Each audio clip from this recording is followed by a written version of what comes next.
에바다. 스프링 성경 이야기 22번째, 마태가 쓴 예수님 이야기, 마태복음입니다. 마태복음 28장 18절에서 20절. 예수께서 나와 일러 가라사대 하늘과 땅의 모든 권세를 내게 주셨으니 그러므로 너희는 가서 모든 족속으로 제자를 삼아 아버지와 아들과 성령의 이름으로 세례를 주고 내가 너희에게 분부한 모든 것을 가르쳐 지키게 하라. 볼지어다 내가 세상 끝날 때까지 너희와 항상 함께 있으리라 하시니라. 아멘. 신약 성경의 첫 번째 책인 마태복음은 예수님의 12제자 중 한 명인 마태가 예수님의 가나에 쓴 이야기예요. 복음이란 복된 소식이란 뜻인데 예수님의 가난 이야기가 바로 복된 소식이지요. 예수님의 제자들 중에는 어부가 많았는데 이 마태라는 분은 세금을 걷는 일을 하고 있던 세리였어요. 예수님이 사시던 시대에는 유대 민족이 로마의 지배를 받고 있었어요. 그래서 유대인들은 온갖 좋은 것들은 모두 로마에 바쳐야 했어요. 특히 로마는 자기네가 다스리는 사람들에게 엄청난 양의 세금을 요구했는데 세리 마태는 유대인이면서도 같은 유대인들을 괴롭혀 세금을 걷어 로마에 바친 일을 했어요. 그 일을 하는 대신 마태는 부자가 될 수 있었지만 같은 유대인들로부터 큰 미움을 받았어요. 그래서 마태는 늘 마음이 괴롭고 힘들었어요. 그러한 마태에게 어느 날 예수님께서 마태의 직장인 세간으로 찾아오셔서 마태에게 예수님의 제자가 되라는 놀라운 제안을 해주셨어요. 마태는 아주 기뻐하면서 예수님의 제자가 되었어요. 세리로 일한다는 것은 매우 꼼꼼하고 수학을 잘하는 사람이었다는 증거예요. 우리가 마태복음을 읽어보면 마태가 얼마나 자세하고 꼼꼼하게 예수님에 관한 이야기를 잘 기록해 놓았는지를 알 수 있어요. 세리로 일했던 마태는 유대인들에게 많이 미안했고 예수님을 만나 유대인들을 진심으로 사랑하게 되었어요. 그래서 그들에게 예수님에 관한 소식을 잘 전하기에 마태복음을 썼어요. 나의 친구 마태. 마태는 가버나움 지방에서 세금을 걷는 세리로 일하고 있었어요. 세리라는 직업은 로마의 공무원이었기 때문에 자기 민족인 유대인들로부터는 매우 미움을 받는 직업이었어요. 예수님께서 그를 제자로 부르셨을 때 마태가 바로 마음을 정하고 예수님의 제자가 된 것은 아마도 그의 마음속에 자기 자신에 대한 많은 갈등이 있었음을 짐작해 보게 해요. 마태복음 1장에는 아브라함과 다윗의 자손 예수 그리스도의 세계라라고 시작되는 예수님의 족보가 나와요. 이것은 유대인들에게는 예수님이 누구신지 가장 잘 알려줄 수 있는 말이에요. 유대인들은 믿음의 조상 아브라함과 유대 역사상 최고의 왕인 다윗을 가장 존경했거든요. 우리 예수님이 바로 그 아브라함과 다윗의 후손이라는 마태복음의 시작은 유대인들의 관심을 끌기에 가장 적합한 내용이었어요. 마태복음 1장 6절에 있는 다윗은 우리아의 아내에게서 솔로몬을 낳고 라는 부분을 한번 주목해 보세요. 유대 역사상 가장 훌륭한 왕이었던 다윗도 죄 없는 우리아 장군을 죽이고 그의 아내를 빼앗은 죄인이라고 밝히고 있어요. 로마의 지배를 받고 있는 유대인들이 가장 그리워하면서 돌아가고 싶은 시대는 바로 다윗 왕 시대이지만 그 다윗 왕조차도 예수님을 통해 죄를 용서받아야 할 죄인이라는 점을 지적한 거예요.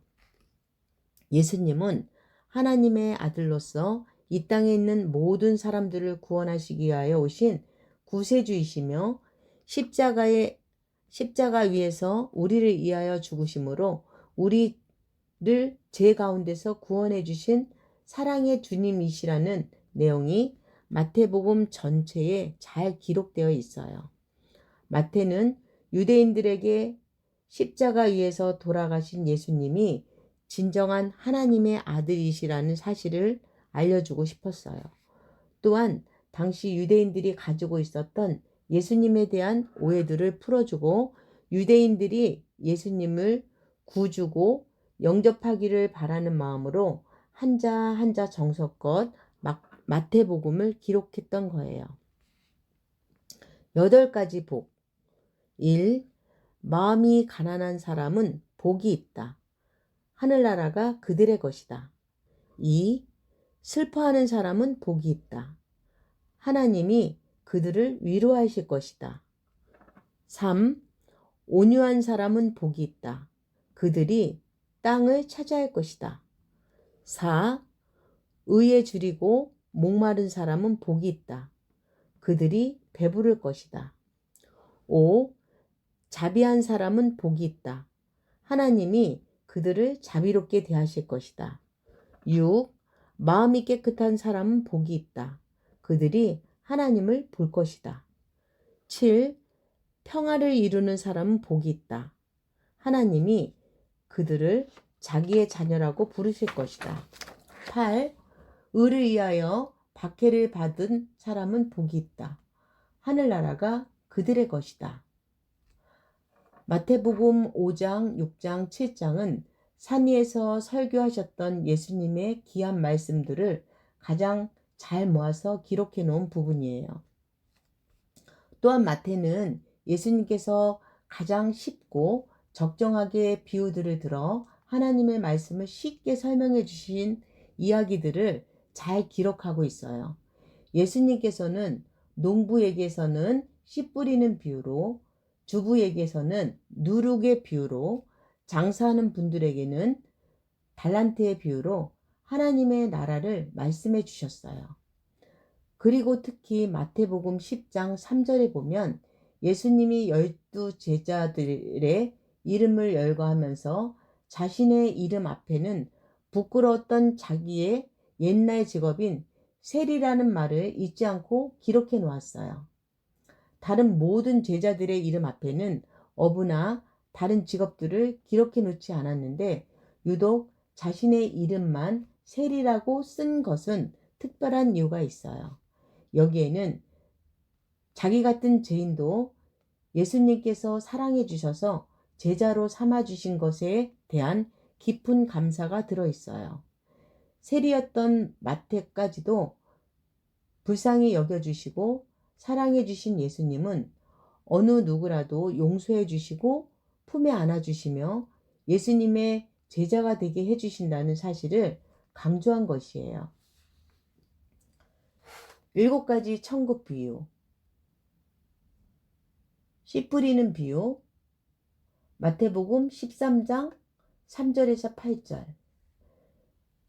예수께서 비유로 여러 가지를 저희에게 말씀하여 가라사대 씨를 뿌리는 자가 뿌리러 나가서 뿌릴새 더러는 길가에 떨어짐에 새들이 와서 먹어버렸고 더러는 흙이 얇은 돌밭에 떨어짐에 흙이 깊지 아니하므로 곧 싹이 나오나 해가 돋은 후에 터져서 뿌리가 없어짐으로 말랐고 더러는 가시떨기 위에 떨어짐에 가시가 자라서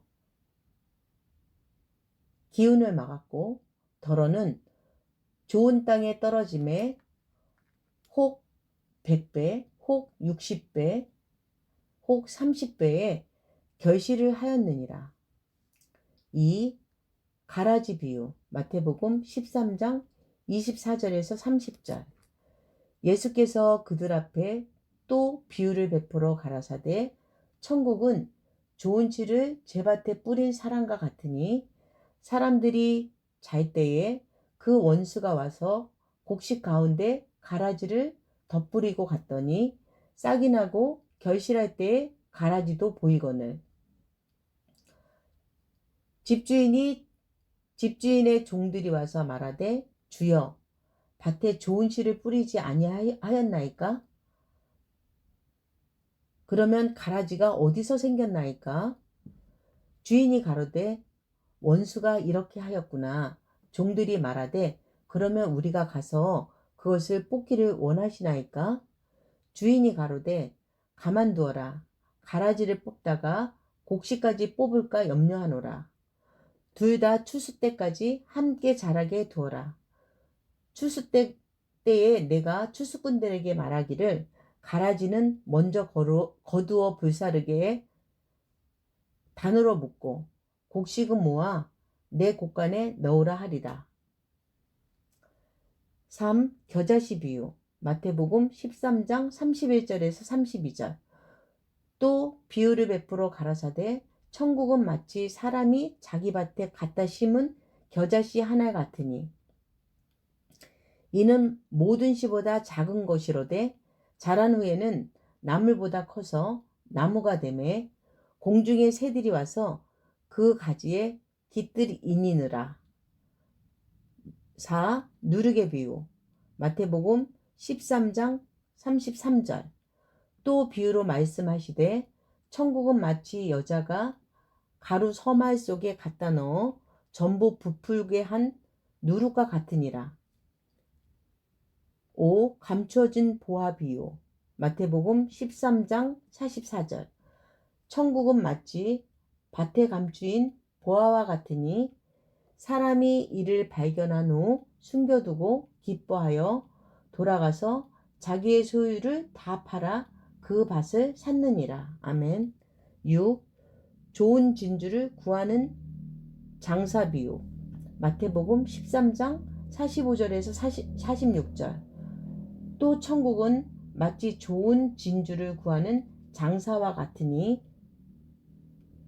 극히 값진 진주 하나를 만남에 가서 자기의 소유를 다 팔아 그 진주를 샀느니라.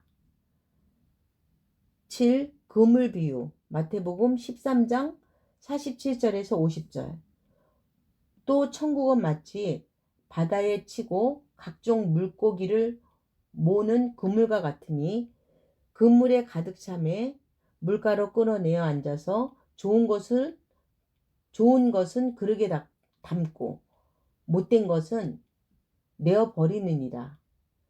세상 끝에도 이러하리라. 천사들이 와서 의인 중에 악인을 갈라내어 풀모물에 던져 넣으리니 거기서 울며 이를 갈미 있으리라. 이 마태복음으로 말미암아 많은 유대인들은 예수님께서 그들을 얼마나 사랑하셨는지 깨닫게 되었어요. 그리고 더 나아가 마태복음을 읽은 세계의 수많은 사람들이 예수님의 사랑을 알게 되었어요. 28장이나 되는 긴 내용을 마태는 한자 한자 정성껏 기록하여서 21세기를 사는 우리에게도 예수님의 이야기를 생생하게 들려주고 있어요. 이 다음에 천국에 가서 마태를 만나면 감사하다고 인사를 해야 되겠지요? 샬롬.